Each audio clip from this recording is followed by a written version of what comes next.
Papasyal tayo sa isang luxury shopping street dito sa Ginza, Tokyo, Aquarium Art Museum. At isa sa pinakamalaking fish pet shop na napuntahan ko dito sa Tokyo. At kung ano-ano pa dito sa lugar na to. At matagal-tagal kami hindi nakapag-upload at salamat sa mga nag-aantay ng upload namin. Let's go!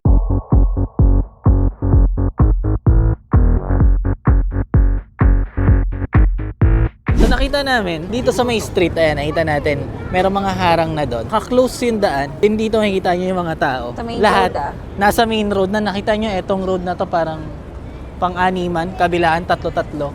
Dalawa lang. So, sinara nila para sa mga tao, makapaglakad-lakad. Ayun, ang luwag. So, makikita nyo, bawat stores dito, yan, mga brands talaga siya. At yan ang dinadayo ng mga tao dito. Maganda yun. Kita yung Seiko mo kanina. Ayan, yung relo dito Seiko. Eh maganda yung ginawa nila dito na nakapaglakad tayo ng dire-diretso. And syempre, makakapag-shopping ka. Kung mag-shopping ka, ayan, so makakapili ka. Itong Celine, mahal din yan sa Pinas. Meron yan. Oh, di ba? Ayun yung Dior. Syempre, sobrang mahal yan, Dior. So, ayan, makikita nyo yung mga brand na ganyan. So, kung pupunta ka dito sa Japan, yun, mahilig ka sa mga luxury brand. Is ito yung lugar na dapat mong puntahan.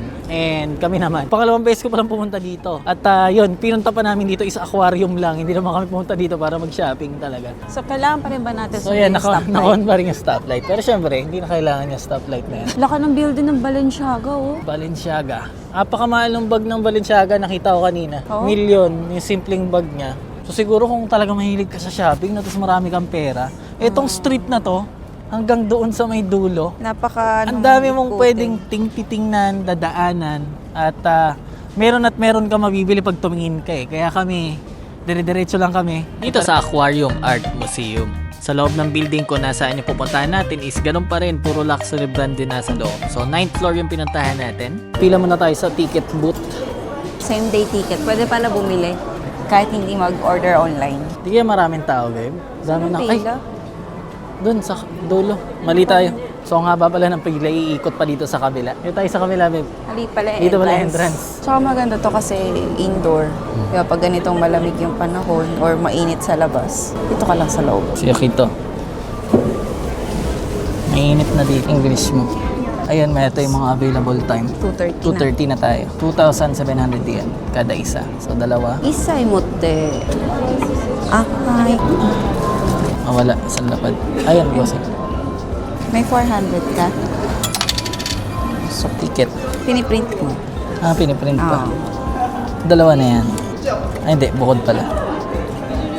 Yokito boy. Ayun. Wala siyang bayad. Kita kun. Hi! Dito kami nang galing.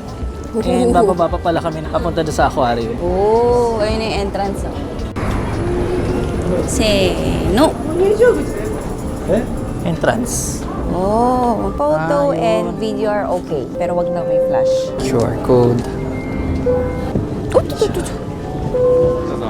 Oh. Wala, ang ganda. Ang ganda mag-picture dito, babe. Si Yokito. Oo, makikita sa camera natin kasi medyo madilim talaga dito. Pero ang ganda. Dito sa may part na to, makikita natin yung parang mga cylinder. Cylinder ba tawag dyan? Sa makikita natin, merong mga nakalagay na goldfish sa loob. Tapos parang may effect siya na bumabagsak. Si Yokito. Ay, Yokito kun. saan ka punta? Nag-iigot siya. Ne, kireda ne. Ayun, nakita ko din. Yung style pala niya, parang open yung doon sa may likod. Ayun sa may pinakadulo, babe. Nakita mo? Bumabagsak talaga doon yung tubig. Totoong bumababa. Hindi lang siya basta effect. So, napakaganda tingnan, no? Lalo kung dito sa personal kasi mga ilaw, mga goldfish. And ngayon, punta naman tayo doon sa next na kwarto o mga art. Let's go. Yokito kun. Pero nagustuhan talaga ni Yokito dito. Tuntua siya. Photo spotlight daw. Hindi kasi makukuhaan siya ng maganda dyan pag nakalagay dyan. Ito, may maganda rin dito. Alam mo, matutuwa si Yokito dito. So, ito naman is para mga wall. Ganda. Pwede pumasok dyan? Pwede naman siguro. Dito tayo maglakad sa gitna. Ito kasi para mga goldfish na na normal lang. Then naging long tail siya. Pwede hawakan? Hinawakan mo? Ayaw hawakan ni Yokito. So matagal na namin nakikita tong museum na to na Ben. Pero ngayon lang namin naisipan punta. Ang hirap kasi pumunta dito sa Ginza. Tara, ikot pa tayo. Nakakahinga sila? May ano sila, Goldfish? oxygen? Oo, tsaka basta may galaw. Kasi ako, alam niya naman, hobby ko talaga isda eh. Basta may galaw yung tubig, nagkakaroon ng oxygen yan. So okay na yan, kahit walang mga bubbles. Nasa... Cute. Tara. Ngayon naman makikita natin dito para mga cube ulit. Tsaka, pag ganitong style kasi, sa ginawa nila, maganda talaga siyang picturean. Lalo yung mga dual tail na mga goldfish. Ang ganda mula sa ibabaw. So tara, silipin natin.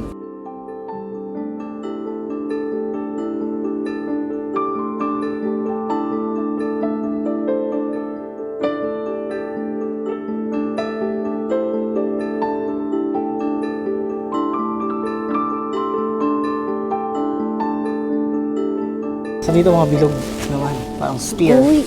Nagmukhang malaki no? Pag dumikit siya sa salamin, yun yung totoo niyang size. Ito ang ganda. So ito is yung photo spot dito. Ayan, meron talagang guhit doon. And ayan, paikot yung mga... So ayaw lumingon ni Yukito. Pero nakakuha naman tayo ng magandang shot. Dito tayo pumasok kanina eh. So nararamdaman ko parang patapos na tong art na. Ah, hindi pa. Di ba? Iba pa to. Ah, saan tayo? Dito muna. Ganda, babe. Buti na mo. Ah, fish bowl. Gusto mo Ay, ng dito naman nandun patong-patong. Gusto mo ng ganyan setup sa bahay? Ang laki niya, ayan. Tapos parang nagpo-falls, lumalabas Meron yung din silang tubig. janitor fish. Ah, saan? Ayun Ito nasa tapat ko lang. Ayun Ah, nga, ayun. Ang dami nila. No? Paano kaya sila nililinisan? Araw-araw kaya silang pinapalitan ng tubig? Hindi ko sure pero feeling ko centralized yung tubig lahat ng mga aquarium dito. Kumbaga, yung binabagsakan niyang tubig, iisang iniikutan sa baba. So, iisang palit na lang lahat yan. Feeling ko lang Kasi kung ako magpapagawa ng ganito, Diba? Centralized na lang yan. Pare-parehas naman siyang Ang hassle goldfish. magpalit ng tubig. Lagi. Kaya malamang nagdi-drain yan sa iisang lugar, nagbabalik. Uy, pakain nila, no? Ah, tingnan niyo yung mga isda, tahimik lang sila. Pag dito ako pumesto, may nagpipicture sa kabila. Kasama ako ng isda mapipicturean dito. Sige, dyan lang kayo. Ikot ako. Ah, sige. Mahawak mo. Hindi napansin ng dalawang babae na nandun kayo. Pipicture sana sila. Nakita mo may dalawang tao. May dalawang pogi dun sa likod.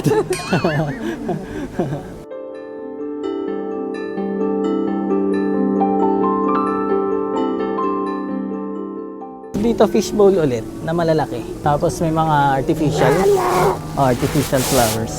Nikito, sino Pakita mo yan? to, babe.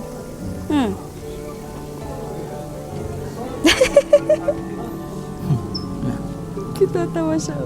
So yan yung itong salamin sa bawat gilid nila, yan nagkikreate talaga ng mas malaking space tingnan.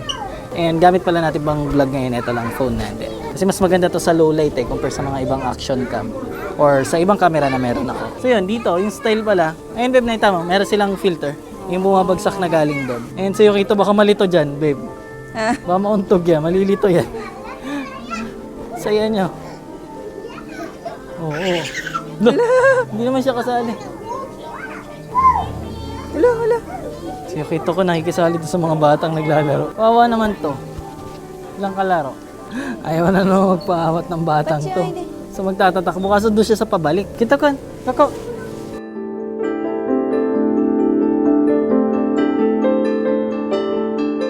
Kakaiba to ganda ng kulay. Pom-pom, ang ganda ng kulay Ah, Oranda Shishi din. Pom-pom May- daw eh. Ah, Pompom yung pangalan. Ah, ang laki yung sa may unahan nila. Part na to. Pinakadulo na. Meron din sila mga photo spot. So, ang maganda sa museum na to, naglagay talaga sila ng mga spot kung saan ka pwede mag-picture kasi madilim yung area kung papansin nyo. Pero pag may photo spot is naglalagay sila ng mga spotlight na ganito and syempre, saktong-sakto para dun sa background.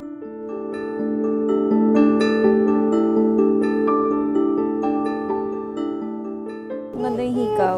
Ang buntot ng goldfish. Saan? Ah, ito. Ganda. Tara, labas na tayo. Okay na. Alright, so yun, naka-exit na kami and nandito nga kami sa Ginza. At ang lugar na to is punong-puno ng mga luxury brand, makeup, bag, shoes, alahas, lahat ng mga pangmayaman. So, wala naman kami iikutan doon dahil di naman kami bumibili ng mga ganon. At wala rin kami pambili, no? So, next namin is pumunta kami sa isang aquarium shop na malapit dito. Hindi ko alam kung magiging pricey yun kasi nga dito sa lugar. Pero gusto ko tumingin ng isda tsaka ng halaman. Kunin lang natin yung pinart natin na stroller. Kulit kasi. Dede na siya. Grabe, pinawisan ako kahabol dito. At merong garden dito sa may labas. So, labas muna tayo. Pinabili muna natin si Yumi-chan ng makakain natin dun sa loob. And ito yung itsura ng garden. Yung kinalalagyan namin ngayon is 9th floor. So, dito sa pinakataas. 9th floor na to. Itong pinaka-garden na to. Ang tagal. Tagal, no? Tagal nga. Ang dami nakapila. Nakasimangot na nga. Iba dun. Kasama na ako dun. Dami na salad. May Potato. salad. Tapos may soup akong binili para kayo dito? dito. Ay, hi, mate. Meron tayo dito sandwich, potato, ano to, babe? Soup, Soup. kape? O, apple juice yan. Apple juice, okay. Then, Ito, salad. Ano yan sa'yo, babe? Coffee. Coffee. Coffee is life pala. So, kain lang muna kami. Then, maglalakad na tayo dun sa labas. Pakita ko sa inyo yung mga view dito sa Ginza. And pupunta tayo dun sa may aquarium.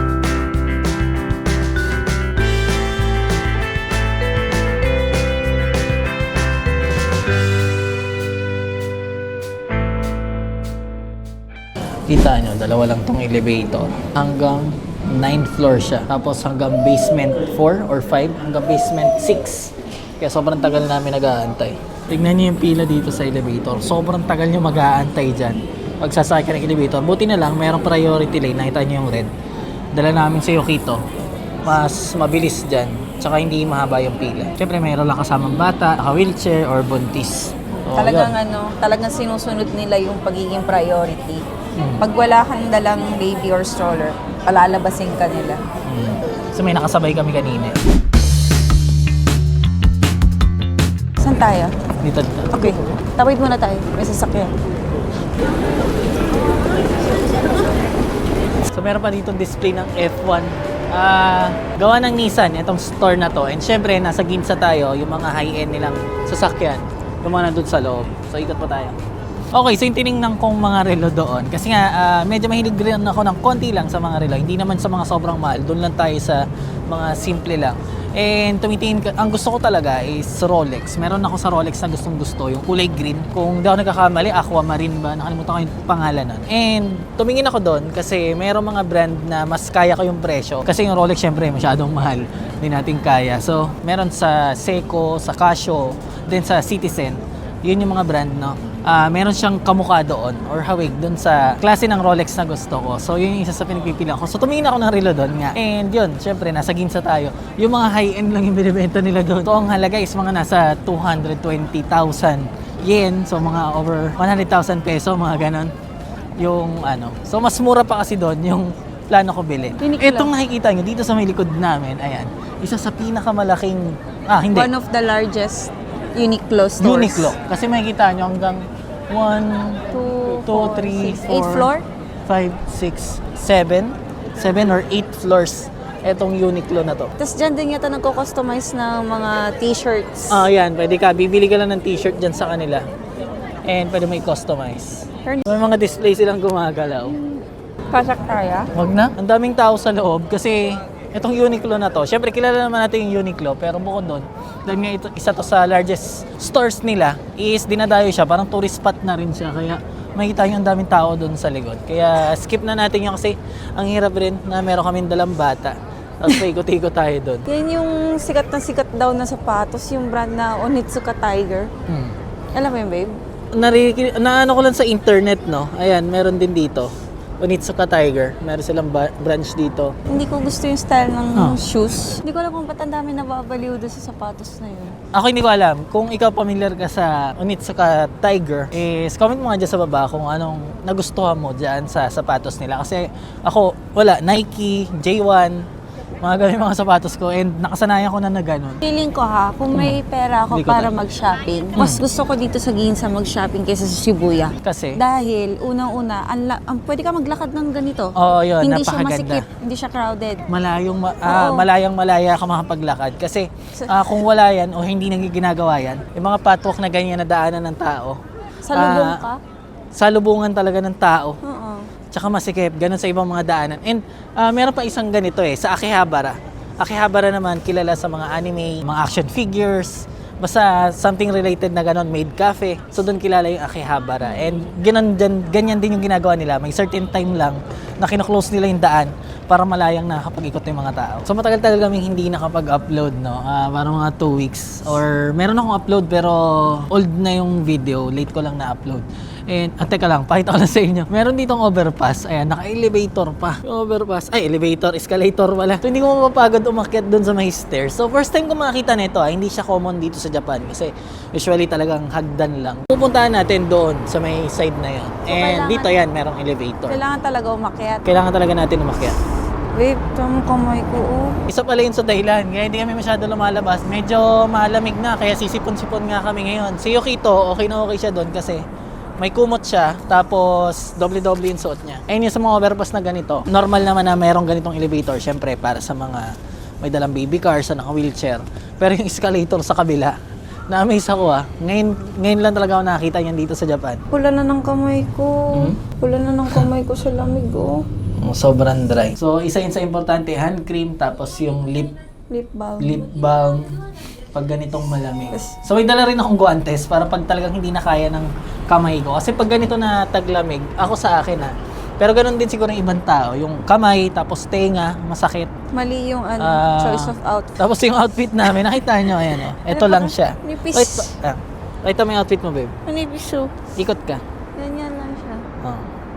Ako naman, itong suot ko, naka-jacket ako. May long sleeve ako sa loob, 2 patong, tapos itong vest. Kasi, ang tagal ko nang hindi nasuot to. Ayan, Dati paborito ko to, nang bagong dating ako dito sa Japan. Yung mga may fur na ganito, gustong gusto ko, puro ganito yung jacket ko. So, nahalongkat ko lang to, kaya sinuot ko ulit. And yun, tinitiis ko. Unlike kasi dun sa jacket na sinusuot ko pagka sa ibang mga vlogs natin, yung itim na sobrang laki. Yun talaga yung paborito ko pag sobrang lamig. Kasi kaya ko magtagal sa lamig pagka ganon na. Hanggang dito yung jacket. Parang long coat yung style niya.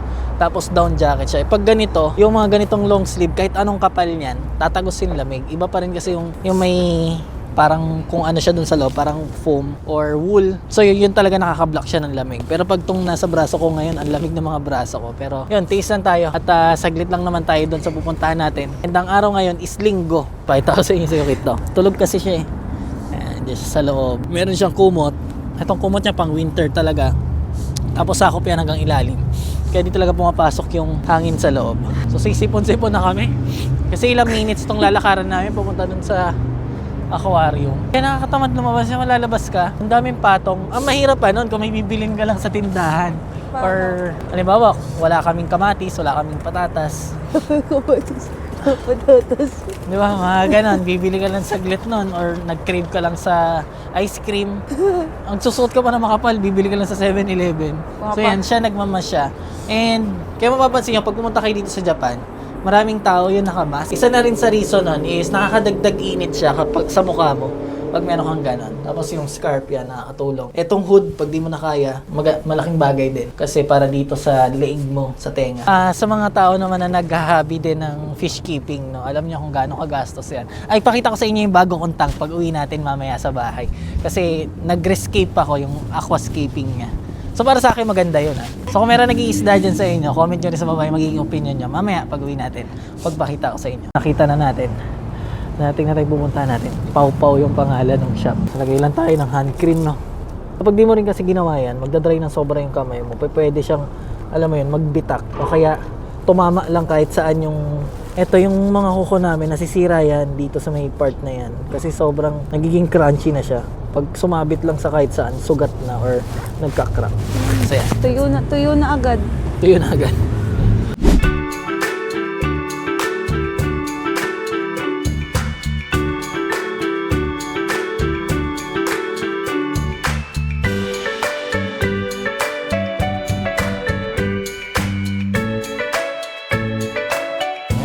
Sa aquascaping nila dito. Grabe, ang ganda ng dahon. Pulang-pula. Pagka ganyan kapula yung mga pulang halaman, ibig sabihin, sobrang healthy niyan. Ano yun? Kailangan ng CO2? Kailangan yan, malamang, yung ganyang itsura. Ay no, may diffuser siya. Hindi po pula ng ganyan yung halaman niya kung hindi yan healthy. Kaya dito, ang dahil nakabalot mo. Kaya ang daming halaman. Grabe. Kung malapit ako dito, ang laki na magagastos ko palagi. Buti na lang malayo ko dito. Ang daming choices ng halaman. Ganito yung mga bagong ibang halaman ko. Anubias. So dito 1,180. So ganun rin naman yung bili ko sa ibang shop. So maganda dito sa ano no, sa pet shop na to. Bawat halaman nila, syempre hindi man natin kabisado yung mga pangalan. Tapos may description na sila kung paano aalagaan para hindi na tayo magtatanong sa staff. Bahala ka na mag-Google Translate, di ba? Ah. Ang ganda siya. So meron kasi mga halaman na kailangan ng carbon dioxide. Eto mga to, hindi ito maselan. Madali siya tumubo, hindi mo kailangan ng malalakas na ilaw. And nakapack na siyang ganyan. Eto naman terrarium yata tawag dito. Parang isang ecosystem talaga siya. Na nabubuhay sila lahat dyan. Nang hindi kailangan masyado ng alaga. Unting spray-spray lang. And pasok naman tayo dito sa mga alaga nilang isda. Daming betta fish oh. Ang mahal na mga betta dito sa Japan. Ayan oh, 2,900. 2,119. Kung sa Pinas, parang nakita ko may naglalako ng 50 pesos, 100, 200. Pero dito, kung sa peso, nasa 1,000 pesos pataas yan. Ano yan, palaka? Ew! Ano pala ka? Ew! Kita ba? Palaka. Ito, what's this? Ay, kumukha to ng ano. Mga maliliit na palaka oh. Ayoko maglagay sa aquarium ko no. What's this? Ito yung sa atin, di ba? Na, Ayan, meron ako na yan. lumaki lang. Yeah, meron ako niyan. Eh? Kasi maganda yan, naglilinis yan sa ilalim mga sulok-sulok. Oh, Ano yan? palaka. Dampot ka ng dampot ng palaka dyan. Ito. Yung mukha multong isda. Ayan yung ano, transparent yung katawan. Tinik makikita mo sa kanya. Gusto ko to. Ganda oh. Ganda niya. 3,200. Ganda rin ang presyo. 3,200. Mahal masyado eh, pero ang gaganda. Gusto ko to. Tsaka to. Ganda. Ang laki ng ano niya, no, ng fin niya. Dumbo ba yan? Yung ba yung Dumbo? Oh. No. Oh. Ang ganda nito, babe. Wala na rin tayong lalagyan, ano ba? Gusto ko. Magkano kaya sa Pinas to? Alam ko kasi hindi siya ganun Babae. kamahal eh. Kasi maraming breeder doon sa Pinas eh. Nabibreed nila yan eh. Kaya bumababa na yung presyo eh. Ang kadiri, tingnan pala pag ganyan karami. Bawa ka mo. Lumalapit ang amo. Ng pirana. Hindi siya maamong. Gusto niya akong kagatin. Ba yun? Legit pirano. Ang halaga niya is 12,800 yen. So, magkano? sabihin natin mga 5K. Legit pirana to. Meron kasing inaalagaan din sa fish keeping na yung red belly, yung binili ko dati, babe, di ba? Para kamag-anak lang ng pirana. Pero ito legit. Legit siya. Meron dito mga black angel fish, oh. Wala tayong iba nakitaan na ito, babe, no? Dito lang. Dito lang. So, black. bili tayo talaga. Kuha kami ng isa nito, black angel fish. At meron akong mga angel fish na doon sa bahay. Anong maganda? Ganda na. Ande, I mean, sino? Eh, parang ito. Machong macho. Oh, yung Oo. tinurong. Siya yung pinakamalaki. Ito, ang lilito, ang cute. Ang baby pa eh. Sobrang dami nilang selection. Hindi ko na mapapakita isa-isa. Pero ang ganda dito sa may part na to. Wait lang ha. Wait lang, sisilipin natin. And pasensya na rin kayo napunta sa hobby ko talaga tong video na to. Kasi sobrang saya. Ang saya ko ngayon na nandito kami sa mga nakikita ko lang. Marami na ako na testing dito alagaan. Meron pang kulay pink na parrot fish, oh. Nakapag-alaga ako nito orange tapos yellow. Then etong Oscar. Nag-alaga na rin kami nito. Kaso nga lang lumalaki masyado. Pero okay naman. Ginawa ko, pinapakain ko yung maliliit kong isda kasi ang bilis dumami. Kasi kumakain niya ng isda eh. At etong discus ang hindi ko pa naalagaan. Ganda nila. Isa sa Dito ko gusto kong subukan. Ayan oh, ang ganda. Ang laki na niya. Magkano? Oh my gosh. Grabe yung presyo. Magkano? 12,000, 19,000. Ito, ganda. Ay, babe! Oh my gosh! Ang ganda. Oh my gosh! Ang presyo, 55,000. Pair. Pair na? daw. Ah, Pair. pair. Pair siya. Ah. 55,000. Ganon din dito, pair din sila. Kon... Dadami na yan, makakapag-breed na yan. Oh, kasi pair na eh. Oh. Babae at lalaki na siya. Para ba to yung pinapanood mong ano, vlog? Sino yun? Cartimar? Sa Cartimar, hindi lugar yon. Hindi yun pangalan ng channel. Pero parang Sa Pinas ganito. yun. Parang ganito siya, Cartimar.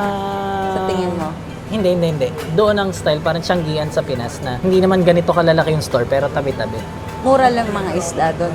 Doon talaga yung bilihan eh. So, syempre, medyo nagkukompetensya sila siguro sa presyo. Yung isda na pinakamatagal ko nang hinahanap dito sa Japan. Itong glowfish.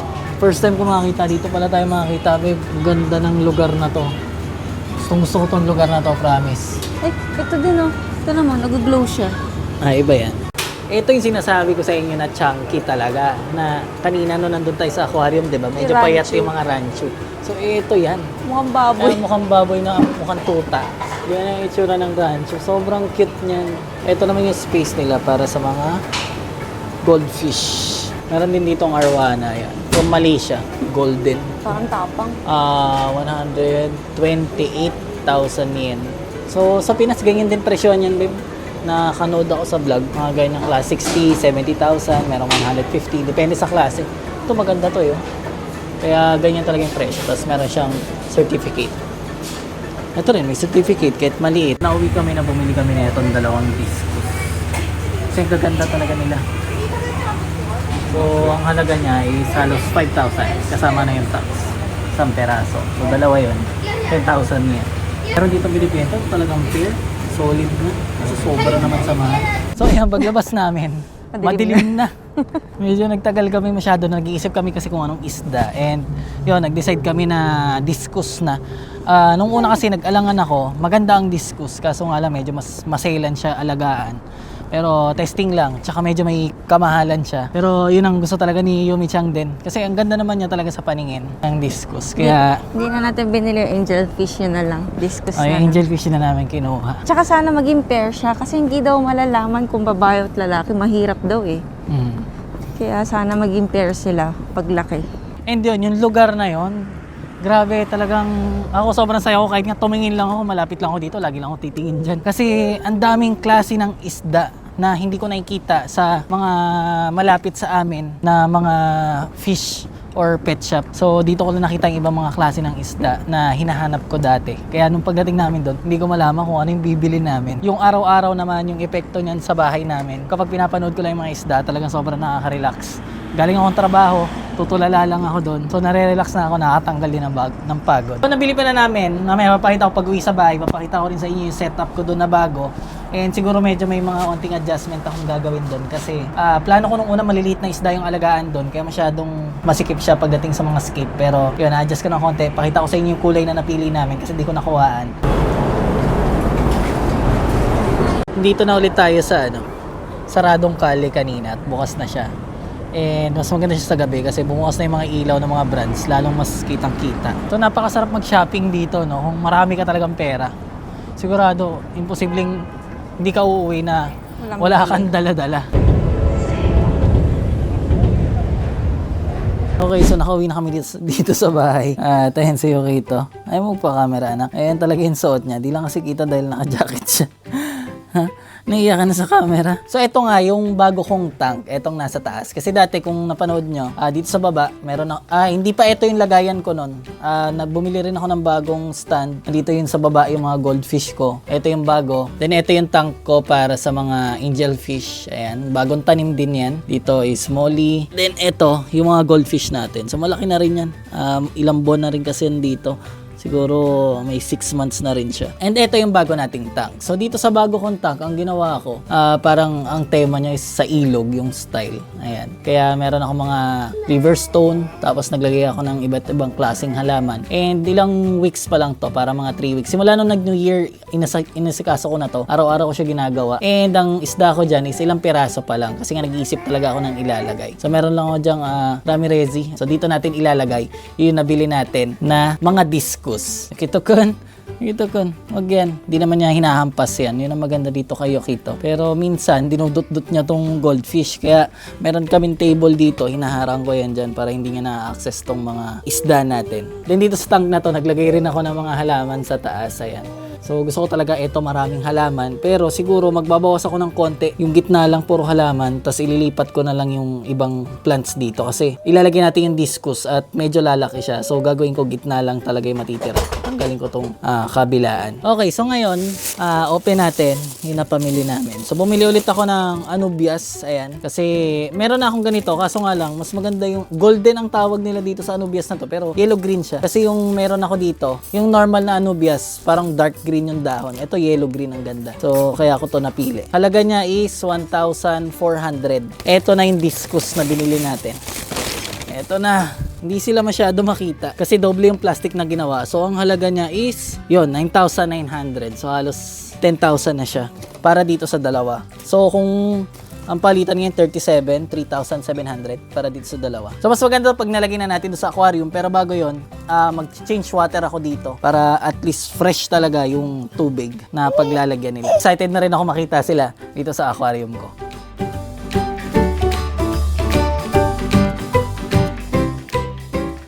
Okay, so ngayon nakapag-water change na tayo. Ngayon nilagay ko lang muna dito yung mga bago nating isda para mag-acclimate siya. Mag-aantay lang muna tayo ng mga 20 to 30 minutes. Binawasan ko na yung mga kahoy tsaka halaman dito sa kabilaan para at least mas maluwag sila kasi lalaki ang mga discus na yan. Then binawas ko rin yung ibang isda. So ito naman, ayan, nakaligo na siya. Hello? Seryoso pa siya, nanonood siya ng TV. So, ang laki na nagastos namin sa isda. Pag uwi namin dito sa bahay, ayan. Sardinas yung ulam, ginisa ko lang. Kasi meron kami nito, nakabili kami ng mackerel. So, tipid-tipid muna tayo dahil malaki na gastos natin sa isda. So, habang nag-acclimate kasi, kakain na lang muna ako dahil di pa ako naghahaponan. Pero at least, di ba, nakabili tayo ng magandang isda. I-release na natin sila dito sa aquarium. Then, ihahalo natin yung tubig una. Merong iba na hindi nila sinasama yung galing doon sa aquarium. Ako naman, para at least dahan-dahan talaga yung transition, maghalo muna sila. Obserbahan lang namin sila. Sana wala namang maging problema kasi medyo mahal tong isda na to. Ayan, si Yumi-chan, nakaligo na siya. Makita ka. Dalawa lang yung pwede dito sa ganito kalaking aquarium kasi kung magdadagdag pa kailangan mas malaking aquarium, and yan yung sagad na kaya kong ilagay dito sa bahay namin. And wala na siguro kayo dadagdag. Nakita nyo itong buong kanto, puro na siya aquarium. Ito naman si Yukito, nagpapaantok na siya, no? Ayan, nakapanjama na siya. Pasok na siya bukas eh. Pasok na ulit kami bukas kasi ngayon linggo. Hindi ko alam kung ilang minutes sa abot tong video na to. Malamang mahaba na naman kasi kung saan kami nagpunta. And maraming salamat sa pagsama sa amin ngayong araw na to. Sisikapin ko at least once a week makapag-upload. Ito nga lang nakaraan, di kami nakapag-upload dahil nga masyado malamig. Pero yun, mag-iisip ako ng mga pupuntahan namin kasi dito naman sa channel ko, gusto ko talaga sa channel natin is ipakita sa inyo yung mga pinupuntahan namin dito sa Japan. Share ko lang pala, di ba nakita mo rin yung post sa parang news na sarado na yung application. Kung ikaw gusto mo magbakasyon dito sa Japan, ang date ngayon is January 26, 2025, no? Parang nung last week pa, nag-close na yung application para sa magtutour dito sa Japan. Yung Atik Tours nag-close na yata ng papunta dito sa Japan, di ba? Hanggang March. Kasi March, April, ganyan, or hindi ko kasi alam yung eksaktong date. Basta meron kasing cherry blossom yan. And kanina, nung paglabas nga namin doon sa Tokyo, talaga makikita natin na napakaraming turista. And sa mga tao na gusto makakita ng cherry blossom at hindi pa kayo nakapag-book or nakapag-apply ng visa, hindi na mapupuntahan yan ngayong taon dahil sarado na application. So next year, kailangan agahan nyo. Yun, isa yun sa inaabangan ko. Gusto ko talaga gawa ng vlog yun. Maghahanap kami. Meron kaming pinupuntahan na malapit dito lang sa amin na hindi naman sobrang lapit, pero yung lugar na yun is maraming cherry blossom pag nag-bloom. Isa na yun sa Tamagawa River na lagi namin dinadaanan. Then meron pang isa na meron siyang lake na hindi siya tourist spot. So okay yun. Kasi dito sa Japan, lalo sa Tokyo, yung mga tourist spot ng mga cherry blossom, grabe dinudumog ng tao. Kahit yung mismong mga kalsada is hindi ka makalakad talaga ng maayos. Ganun kahirap. Hindi mahirap kumuha ng pictures. Kaya pumunta kami sa mga hindi talaga pasyalan. Kumbaga, sa mga locals siya dito sa amin. And yun na siguro para sa video na to. Maraming salamat sa panonood. And kita-kits tayo sa susunod na video. Bye-bye. Bye-bye ka. Bye-bye. Bye-bye, stay. Bye-bye. Bye-bye. Bye-bye. Bye-bye. Bye-bye. Marunong to magbabay, nahihiya lang. So, bye.